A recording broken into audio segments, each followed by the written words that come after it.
Hello YouTube, just want to do a little overview video of my Bixler 2 setup. I've been fiddling with this now for about 6 weeks and I've been trying to get it to the point where I can use it for a few different purposes.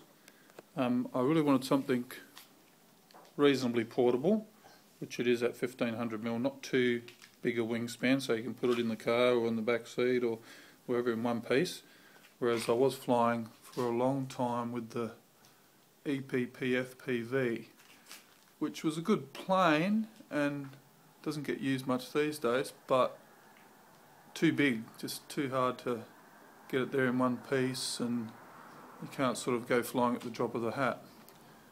And I had a couple of other goes at different things, which was Striker Q as an FPV plane, but was limited with its range because of the lack of capabilities of carrying too much battery. And then behind that, my X5, which I extended the wings on, which wasn't bad, and did for the most part everything that Bixler does, except a little bit harder to launch, not as forgiving an airframe as far as flying characteristics, and yeah, just some things I didn't like about it as much, so then I updated to the Bixler 2 and I'm pretty happy with it. Now, we'll go through a few of the things that I've modified and changed. As you can see at the front, I've got a pan and tilt set up, which was, well, sort of semi-copied or based on the Flight Test Simple pan and tilt that they have on their YouTube site, which I thought was really good, but I modified this one so it could still sit on a servo and do the 180-degree pan, and I can get the full tilt as well. So that's worked pretty well. It took me a few goes to get it to the point where I was happy with it.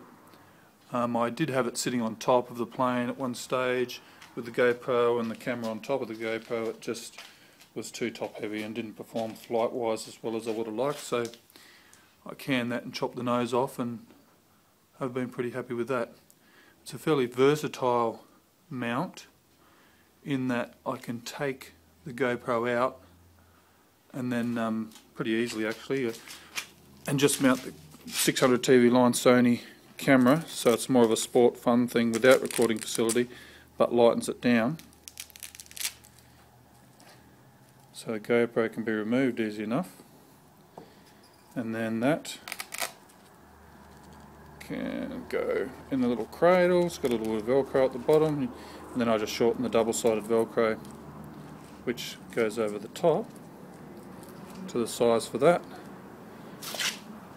And if you can see that, there we go. So it's just got a simple setup again, pan and tilt with a much better camera for FPV, I think.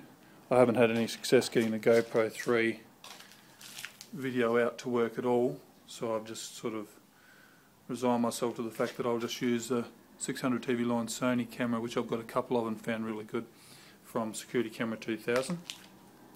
Also, it's capable of, and I think I will probably go for this option with the camera more often, I've got the Horizon HD camera, which I've got a couple of as well, and they work reasonably well, not as quite as good as the GoPro quality wise, but just for general videoing and long range flights and sport flying with a little bit less weight, and also it'll be more streamlined because it'll just be in the same spot 600 TV line cameras. That's probably going to be my favourite option. When I want to do aerial photography, I'll go back to the GoPro, especially the GoPro 3 Black, because it's capable of taking full HD 1080 by 30 frames per second video at the same time as taking 12 megapixel photos every 5, 10 or 30 seconds, depending on what you set it up at. So that's the front end, which is working really well, but I think I will go generally and keep the Horizon HD on there, even though in low light it's nowhere near as good as the 600 TV line Security Camera 2000 Sony camera. So that's that part of it. Now inside it, we've got a bit of room here now. Depending on the camera options, I can move the battery back to about there, or up to the front to get the CG right. So you generally use a 3300 3-cell with a 370 3-cell just for video and for the autopilot, and I find that then I can glide around a fair bit and I don't have to worry about battery power. If I do go down in power, I can still run a 22 in it as well. I think I could go up to a 4500, which I haven't purchased yet. I've run two 2650s in it, so I can upgrade the battery if I want to stay up longer. But with the 33 I'm still getting 25-30 minutes flight time, which is very good.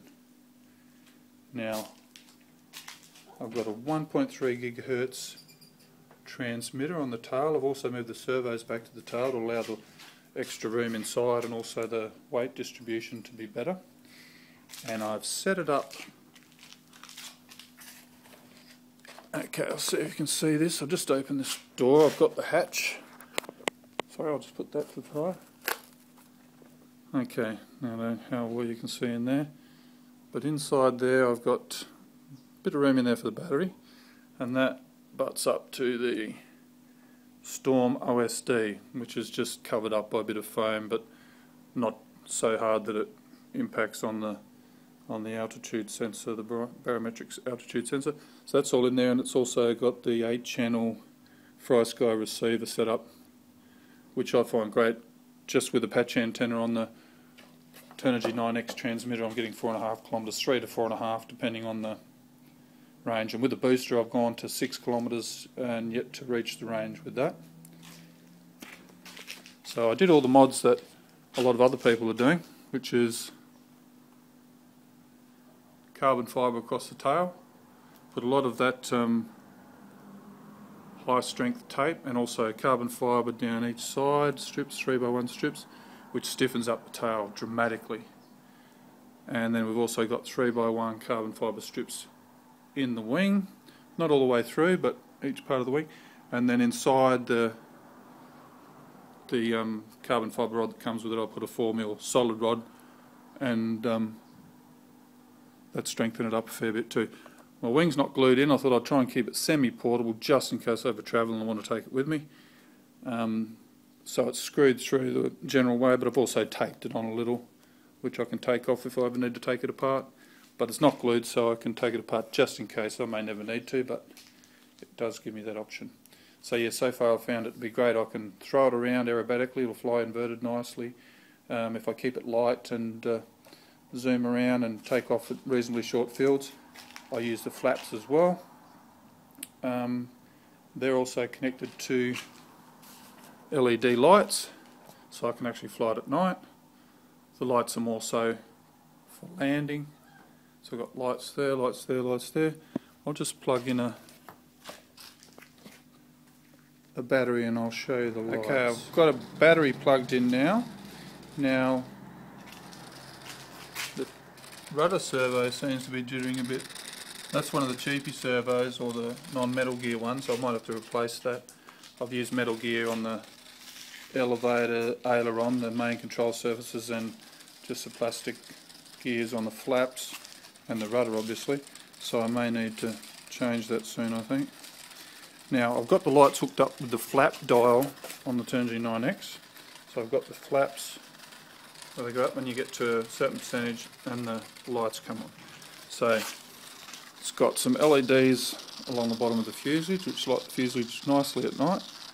Got one at the tail, wing tips, which I did use for a while just like that, and then I found when it was flying away from me I couldn't see it very well, so I put some on, green ones on the back of the wing, and now at all orientations I get a good visibility of it, and especially for landing you need that, because I usually land at line of sight, especially at night. I only had a few night flights, but so far, well, you might have seen on my near miss fireworks when I snicked the tower, the local telephone tower, that I had a close call with this on the first night flight. So I've been practicing and I'm a bit more careful now. Hopefully everything works better. I had the GoPro on the top of it then, and it was just too, I found it was just too top heavy and didn't perform very well. Now, That's the pan, which works pretty well. Just a simple little setup. And that's on one of the knobs on the Turnigy. And then I've got, oh sorry, that was the tilt, not the pan. And then we've got pan that way, and you can see I've got the Velcro's a bit long there. I wouldn't use that when I was flying it. But then I can do full around with the GoPro or with the Horizon HD, depending on what sort of flying I want to do. If I want to take photos, GoPro, Horizon HD for general flying recording, and this little camera by itself for just sport flying and having a bit of fun, going down low and doing things, or even the Horizon HD for sport flying in decent light conditions. But I do find the Horizon HD definitely doesn't have the low light capabilities of either the GoPro in recording or the video out capabilities of that camera. There you go, that's about it. I've got a 1800 NTM prop drive. I think it's 22-26 motor instead of the standard motor. At 30 amps it gives heaps of thrust, almost vertical, but you never fly it at that. It'll actually cruise along at about 5 amps. And so I can get out of the 3300 milliamp pack, like I said, 25 to 30 minutes of flight time. 45, I might get 40 minutes, I don't know. I haven't tried the 45 yet, I may never. But I've done the 6Ks and I'm going to do a 10K attempt soon. So I hope to put that on YouTube successfully, hopefully it will be. And thanks for watching.